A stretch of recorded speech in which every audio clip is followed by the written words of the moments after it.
इसे बाहर ले जाओ, मैं आती हूँ। फर्क क्या हुआ है इसे? ये अचानक से इस तरह से बेहोश क्यों हो गई है? तुम अच्छी तरह जानती हो बीना, कुछ भी अचानक नहीं होता। हर कॉज के पीछे कोई ना कोई रीजन तो होता है। यही तो मैं पूछ रही हूँ, ये जनमन बेहोश है या कहीं अपनी माँ की तरह ड्रामा तो नहीं कर रही? अभी तो जेन्युइन ही है, इसे कोई बहुत बड़ा सदमा पहुंचा है और इसी वजह से शदीद ज़हनी दबाव का शिकार है, जिसकी वजह से इसका बीपी बहुत ड्रॉप कर गया है, खतरनाक हद तक।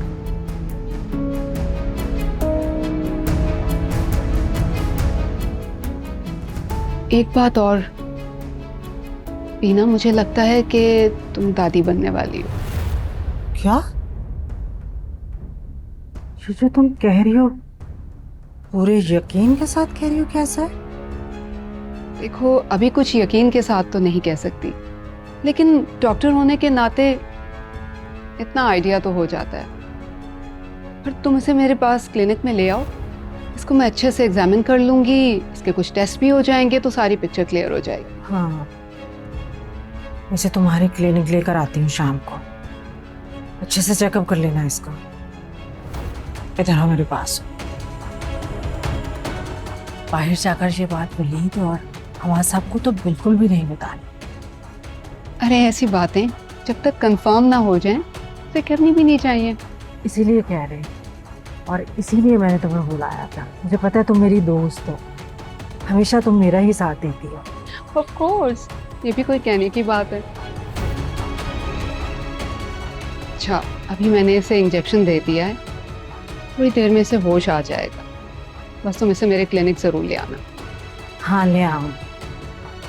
अच्छा सुनो, बाहर पूछेंगे हमारे साहब को, क्या कहोगे? डोंट वरी, मैं देख लूंगी। मुझे बिल्कुल भी अंदाजा नहीं था बाबा कि तानिया फूफो की बातों को इस तरह दिल पे ले लेगी। अंदाजा तो मुझे भी नहीं था इस बात का कि शादी इस हद तक जा सकती है। कभी कभार मुझे लगता है कि बीना ठीक ही सोचती है शादी के बारे में, लेकिन बाबा एक बात मुझे समझ में नहीं आ रही। होगा आपकी और मेरे साथ रवैया मुख्तलिफ होता है, ख़ासतौर पे आपके तो एक इशारे पे कुछ भी करने को तैयार हो जाती हैं, लेकिन बाकी सब जैसा कि दानिया और सोनिया के साथ काफ़ी सख्त रवैया होता है उनका। यही तो कंफ्यूजन है जो दूर नहीं हो रहा। बाबा एक बात पूछूं, अगर आप बुरा ना माने तो? हाँ, मुझे लगता है कि फुप्पो के साथ कोई साइकोलॉजिकल प्रॉब्लम चल रही है, उन्हें किसी साइकेट्रिस्ट की ज़रूरत है। तुम्हें लगता है कि सादिया को ट्रीटमेंट की ज़रूरत है? जी बाबा, और अगर आप कहते हैं तो मैं किसी डॉक्टर से बात करता हूँ।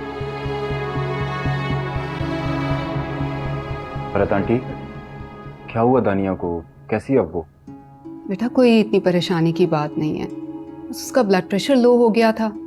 मुझे लगता है कि उसने रात से कुछ प्रॉपरली खाया नहीं और इसी स्टार्विंग की वजह से वो बेहोश हो गई। हाँ, शायद आप ठीक कह रही हैं। इसने कल से कुछ नहीं खाया बाबा, हालांकि कल इसे सब कह भी रहे थे कि खा लो, लेकिन वो कहती है कि उसका दिल खराब होता है खाने को देखकर।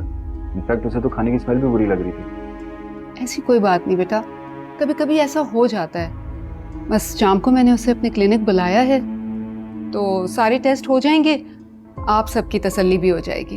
बहन, आपका बहुत बहुत शुक्रिया। दानिया को मैं शाम को खुद लेके आऊँगा इंशाल्लाह। कोई मसला नहीं। ठीक है बीना, तू चलती है। ओके, अल्लाह हाफ़िज़। आप क्यों इतना परेशान हो रहे हैं? मैं शाम को दानिया को क्लिनिक ले जाऊंगी ना। नहीं, मैं भी चलूंगा तुम्हारे साथ। आप क्या करेंगे वहां जाकर? हमारे साहब लेडीज क्लिनिक है, मैं ले जाऊंगी। मैं दानिया के पास जा रहा हूँ।